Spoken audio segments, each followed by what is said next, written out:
बिस्मिल्लाहिर्रहमानिर्रहीम। अस्सलाम वालेकुम। आप देख रहे हैं अलिफ न्यूज़ और मैं हूं आपके साथ माजिद अली। शामिल करते हैं पाकिस्तान और दुनिया भर से ब्रेकिंग न्यूज़ हेडलाइंस। किसानों का दिल्ली चलो मार्च मुतालबात की मंजूरी तक जारी रखने का ऐलान। भारत में किसानों का दिल्ली चलो मार्च 10वें रोज भी जारी है। किसान रहनुमाओं ने नए निज़ाम पर हुकूमत की पेशकश को ठुकरा दिया। भारत में मार्च को रोकने के लिए मोदी सरकार और हरियाणा पुलिस का सिख किसानों पर तशद्दुद जारी है, जबकि किसान मुजाहिरीन ने आज दिल्ली में दाखिल होने की धमकी दे रखी है। करारदाद वीटो के जिम्मेदार जो बाइडेन है, हमास ने खबरदार कर दिया। हमास ने गजा में जंगबंदी की करारदाद नाकाम बनाने का जिम्मेदार अमेरिकी सदर जो बाइडेन को करार दे दिया। गैर मुल्की खबरसार इदारे की रिपोर्ट के मुताबिक अमेरिका की जानिब से गजा में जंगबंदी की करारदाद वीटो करने पर हमास ने इजहार मजम्मत किए है। हमास की जानिब से जारी किए गए बयान में कहा गया है कि गजा में जंगबंदी की करारदाद नाकाम बनाने की जिम्मेदारी सदर जो बाइडेन और इनकी इंतजामिया पर है।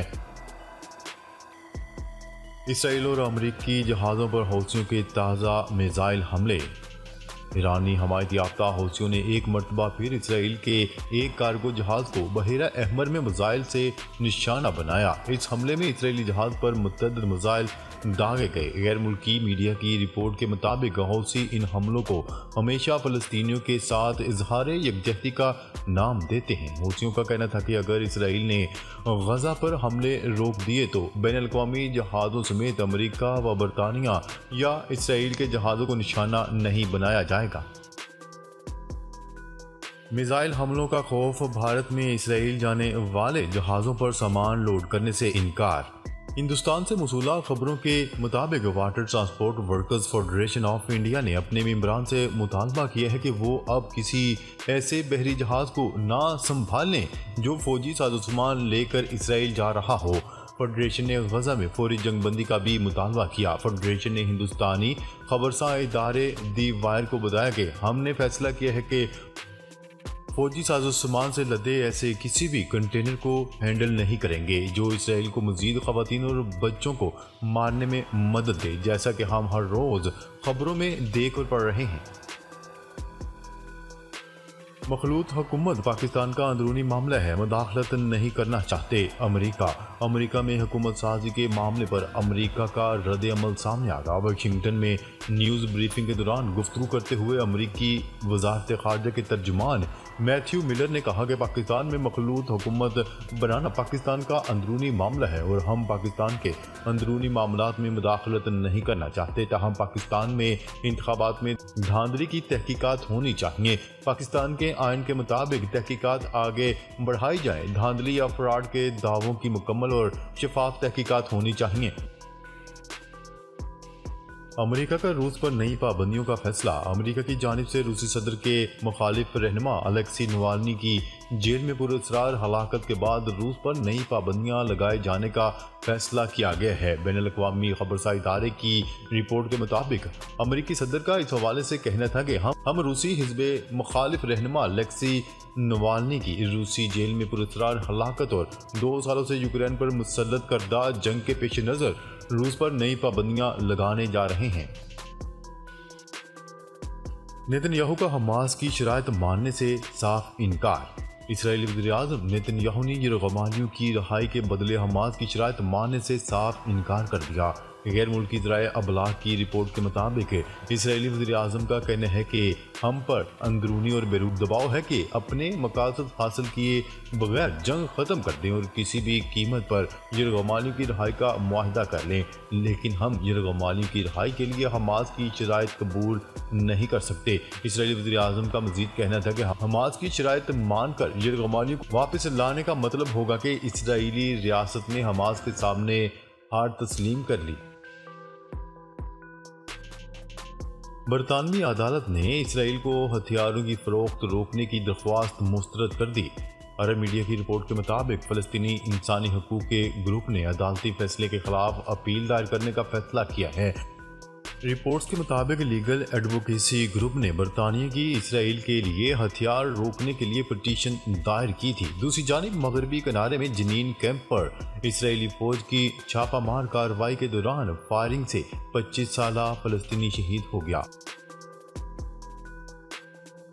अफगानिस्तान के साबिक सदर अशरफ गनी की सऊदी अरब में आमद। मुत्तहिदा अरब अमारात में मुकीम अफगानिस्तान के साबिक सदर अशरफ गनी उम्रा की अदायगी के लिए सऊदी अरब पहुंच गए। अफगान मीडिया के मुताबिक अशरफ गनी 15 अगस्त 2021 को अफगानिस्तान से फरार हो गए थे। अफगान मीडिया का कहना है कि अशरफ गनी और इनकी अहलिया पर अफगान बैंक के ज़खायर से तकरीबन $169 मिलियन मुत्तहिदा अरब अमारात मुंतकिल करने का इल्ज़ाम है। वाज़ेह है कि साबिक अफगान सदर अशरफ गनी 15 अगस्त 2021 को ऐसे वक्त मुल्क छोड़कर चले गए थे जब अफगानिस्तान से अमरीकी अफवाज का तारीखी इनखला मुकम्मल होने जा रहा था और तालिबान 20 साल बाद काबुल में दोबारा दाखिल हो रहे थे।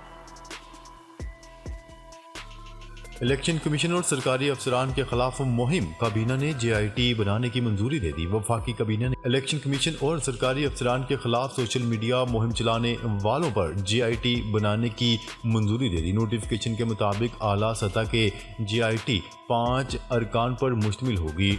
Additional director general FIA JIT के सरबराह होंगे। JIT में ISI और IB के अफसरान भी शामिल होंगे। इसके अलावा ग्रेड 20 के PTA और नादरा के अफसरान भी टीम में शामिल होंगे। वजारत दाखिला की समरी पर काबीना से सर्कुलेशन के जरिए मंजूरी ली गई। बरतानवी शहजादा विलियम ने गजा में जंगबंदी का मुतालबा कर दिया। प्रिंस विलियम ने एक बयान में कहा है कि 7 अक्टूबर के बाद से मशरिक़ वस्ता में जारी तनाज़ा की खौफनाक इंसानी किस्म पर शदीद फिक्रमंद हूँ। इस तनाज़ा में बहुत ज़्यादा लोग मारे जा चुके हैं। शहजादा विलियम ने मजीद कहा कि मैं भी बाकी सब की तरह इस जंग का जल्द अज जल्द खात्मा चाहता हूँ। गजा में इस वक्त इंसानी इमदाद की अशद ज़रूरत है। उन्होंने कहा है कि ये इंतहाई अहम है कि गजा में इमदाद पहुँचने पर यरगमाली भी रिहा हूँ। रेत के तूफान के बाद चीन में निज़ाम ज़िंदगी शदीद मुतासर। चीन के सूबे सिंकियानग में रेत के तूफान से निज़ाम ज़िंदगी मफलूज हो गया। कुछ हिस्सों को अपनी लपेट में ले लिया जिससे आसमान गर्दो गुबार से ढक गया और हद निगाह 100 मीटर से कम हो गई। हुक्काम की जानिब से सड़कों पर लोगों की हिफाजत के लिए हंगामी ट्रैफिक इक़दामात नाफज कर दिए गए हैं। UN इजलास में तालिबान की मशरूत पेशकश कबूल नहीं। Antonio Guterres. अक़वाम मुत्तहिदा के सेक्रेटरी जनरल अंतोनियो गुतेरेस ने कहा है कि तालिबान ने अफगानिस्तान पर अक़वाम मुत्तहिदा के ज़ेरे एहतमाम होने वाले इजलास में शिरकत के लिए नाकाबिले कबूल शराइत रखी हैं। कतर में 2 रोज़ा इजलास के इख्तिताम पर मीडिया से गुफ्तगू करते हुए अंतोनियो गुतेरेस ने कहा, तालिबान के मुतालबात में अफगान सिविल सोसाइटी के अरकान को दोहा में होने वाले मुज़ाकरात में अफगान सिविल सोसाइटी के अरकान को दोहा में होने वाले मुज़ाकरात से खारिज करना शामिल था।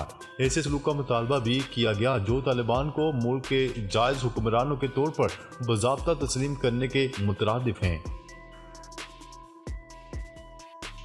बरतानिया ने स्कूलों में तलबा के मोबाइल फ़ोन इस्तेमाल को रोकने के लिए नई पॉलिसी का ऐलान कर दिया। बरतानवी हुकूमत का कहना है कि इस पॉलिसी का मकसद क्लासरूम्स में तदरीसी अमल में खलल को कम करना और तालिबे इल्म के रवैये को बेहतर बनाना है। इस सिलसिले में बरतानवी वज़ीर आज़म ऋषि सुनक ने पाबंदी की हमायत में सोशल मीडिया पर वीडियो भी जारी कर दी जिसमें उन्होंने मसरूफियात के दौरान मोबाइल फ़ोन से होने वाली परेशानी को उजागर किया।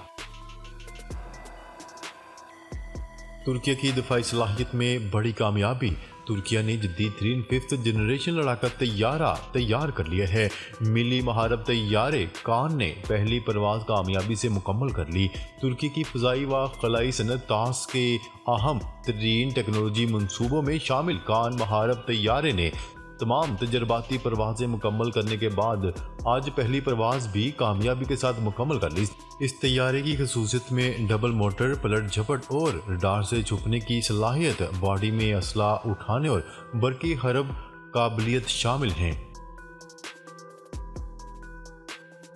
पाकिस्तान में पहला रोज़ा कब होगा, मुमकिन तारीख सामने आ गई। माहिरीन फल्कियात के मुताबिक पाकिस्तान में यकम रमज़ानुल मुबारक 11 मार्च को होगा, ताहम हतमी तारीख का ऐलान मरकजी रोयत हलाल कमेटी चांद नजर आने के बाद करेगी। वाज़ेह रहे कि 26 साल बाद रमज़ानुल मुबारक की सर्दियों में आमद होगी। PTI के 86 अरकान कौमी असम्बली ने सुन्नी इत्तेहाद कौंसिल में शमूलियत के सर्टिफिकेट जमा करवा दिए। PTI सेक्रेटेरिएट के मुताबिक तहरीक इंसाफ ने कौमी असम्बली के लिए 86 आज़ाद अरकान के सुन्नी इत्तेहाद कौंसिल में शमूलियत के सर्टिफिकेट इलेक्शन कमीशन में जमा करवा दिए, जबकि पंजाब असम्बली के लिए 105 अरकान ने सुन्नी इत्तेहाद कौंसिल में शमूलियत के सर्टिफिकेट भी जमा करवाए हैं। PTI का 15 रोज में इंट्रा पार्टी इलेक्शन करवाने का फैसला। ज़राए के मुताबिक PTI ने इंट्रा पार्टी इलेक्शन करवाने की तैयारियां शुरू कर दी हैं और इस सिलसिले में शेड्यूल तैयार कर लिया गया। इंट्रा पार्टी इलेक्शन 15 रोज में करवाए जाएंगे। बानी PTI इमरान खान के पैनल से बैरिस्टर गोहर को चेयरमैन नामजद किया गया है। सुप्रीम कोर्ट जुडिशल कौंसिल को मुज़ाहिर नकवी के खिलाफ कार्रवाई जारी रखने की इजाज़त मिल गई। सुप्रीम कोर्ट ने हुकूमत की दरख्वास्त मंजूर करते हुए सुप्रीम जुडिशल कौंसिल को जस्टिस रिटायर्ड मुज़ाहिर नकवी के खिलाफ कार्रवाई की इजाज़त दे दी और कहा कि जब कौंसिल कार्रवाई शुरू कर दे तो इस्तीफ़ा या रिटायरमेंट पर कार्रवाई ख़त्म नहीं हो सकती। साबिक कप्तान बाबर आजम ने एक और आलमी एजाज अपने नाम कर लिया। कौमी क्रिकेटर बाबर आजम ने तेज तरीन 10,000 T20 रन्स बनाने वाले बैटर बन गए हैं। उन्होंने नया रिकॉर्ड 271 इनिंग्स में अंजाम देकर वेस्टइंडीज के क्रिस गेल का रिकॉर्ड तोड़ दिया। क्रिस गेल ने 285 इनिंग्स में 10,000 T20 रन्स बनाए थे। नाजरीन, अब तक के लिए इतना ही। मजीद खबरें लेकर बहुत जल्द आपकी खिदमत में हाजिर होंगे। तब तक के लिए अपना ख्याल रखिएगा। अल्लाह निगहबान।